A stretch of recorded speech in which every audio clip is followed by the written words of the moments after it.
সালামু আলাইকুম। আশা করি আপনারা সব ভালো আছেন। আলহামদুলিল্লাহ আমি আপনাদের দোয়ায় ভালো আছি। তো আজকে অনেকদিন পর আপনাদের মাঝে আরেকটি নতুন ভিডিও নিয়ে আপনাদের মাঝে উপস্থিত হয়েছি। আজকের ভিডিওর টপিকটা হচ্ছে আপনার ল্যাপটপ বা কম্পিউটারের স্পিড কীভাবে বাড়াবেন। আপনাদের বিভিন্ন কাজকর্মের মধ্যে আপনাদের ল্যাপটপ বা কম্পিউটারে কাজ করার সময় অনেক ভাইরাস জমে থাকে, সেই ভাইরাসগুলোকে ডিলিট করে আপনাদের কম্পিউটার বা ল্যাপটপকে স্পিড দ্রুত করতে পারেন। তো সেই প্রসেসটা মূলত আজকে দেখানো হবে। তো আশা করি আপনাদের ভিডিওটি অবশ্যই ভালো লাগবে, শেষ পর্যন্ত দেখার অনুরোধ করব। তো চলুন শুরু করা যাক আজকের নতুন ভিডিওটি। তো সেটা করার জন্য আপনাদের কম্পিউটার বা ল্যাপটপে আসবেন। আসার পর এই যে সার্চ বার দেখতে পাচ্ছেন, এখানে সার্চ বারে আসবেন। সার্চ বারে আসার পর আপনারা এখানে টাইপ করবেন run, are U N, run. এটা আমাদের দরকার হবে। এটা আমরা ধরেন এই যে কাজটা করবো 6টা স্টেপ অনুসরণ করে। 6টা করার জন্য আমাদের এটা বারবার এখান থেকে খুঁজতে হবে, সেই জন্য আমরা এখান থেকে এটাকে রাইট বাটন ক্লিক করে পিন করে নিব টাস্কবারের মধ্যে। আমাদের টাস্কবার এই যে এখানে দেখতে পাচ্ছি টাস্কবার, এই টাস্কবারের মধ্যে পিন করে নিব।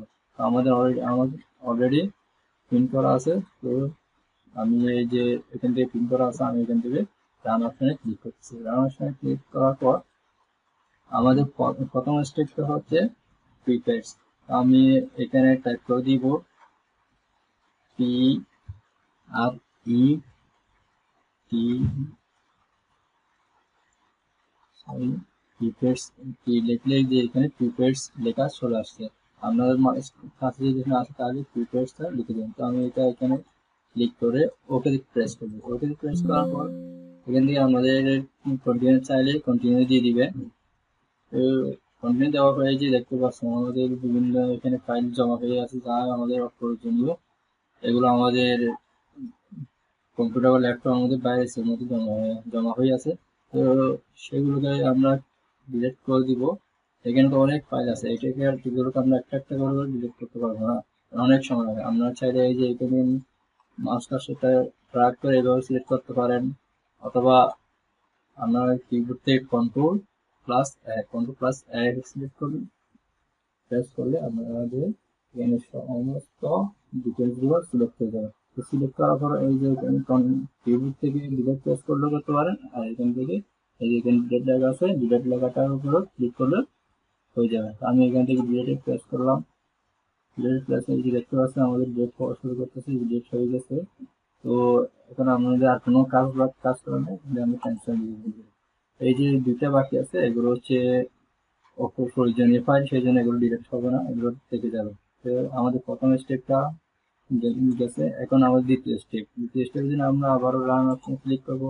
রান অপশন ক্লিক করার পর আমরা দ্বিতীয় স্টেপ হচ্ছে আমাদের ট্যাম্প, TEMP, ট্যাম্প।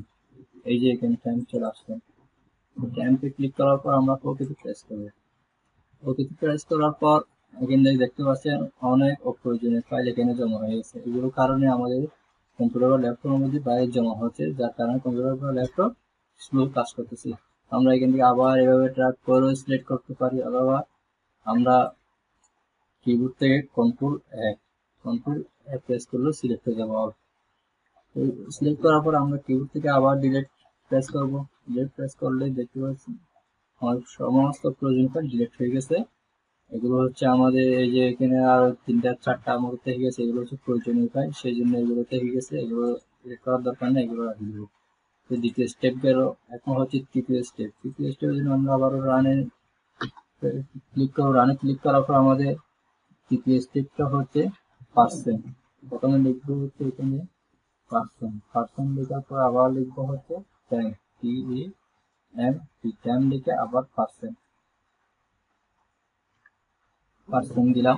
পার্সেন্ট এটা লেখার পর আমরা ওকেতে ক্লিক করবো। ওকেতে ক্লিক করার পর দেখতে পাচ্ছেন এখানে হচ্ছে আমাদের অপ্রয়োজনীয় সকল ফাইলগুলো শো করতেছে। তো আমরা এখান থেকে আবার কিবোর্ড থেকে কন্ট্রোল+1 প্রেস করবো। প্রেস করার পর কিবোর্ড থেকে আবার ডিলিটে প্রেস করবো। ডিলিটে প্রেস করলে দেখতে পাচ্ছেন আমাদের অপ্রয়োজনীয় ফাইলগুলো ডিলিট হওয়া শুরু করে দিয়েছে। একটু ওয়েট করে আমরা ফাইলগুলো ডিলিট হওয়ার সুযোগ দিই। এই যে দেখতে পাচ্ছেন ফাইলগুলো ডিলিট হয়ে গেছে। এখানে যা থেকে গেছে এগুলো হচ্ছে প্রয়োজনীয় ফাইল, এগুলো হচ্ছে আর ডিলিট হবে না। তো আমরা এগুলোকে আর ডিলিট করবো না। তো এখন আমরা তৃতীয় স্টেপটা শেষ করলাম। এখন এরপর হচ্ছে চতুর্থ স্টেপ। চতুর্থ স্টেপের জন্য আমরা আবার রানে ক্লিক করবো। রানে ক্লিক করার পর আমরা আবার এখানে লিখবো হচ্ছে রিসেন্ট। রিসেন্ট লিখলে এখানে রিসেন্টটা শো করতেছে আমার থেকে। আমরা যদি শো না করি তাহলে আপনারা টাইপ করে লিখে দেবেন। রিসেন্টে ক্লিক করলাম, রিসেন্টে ক্লিক করার পর ওকেতে ক্লিক করলাম।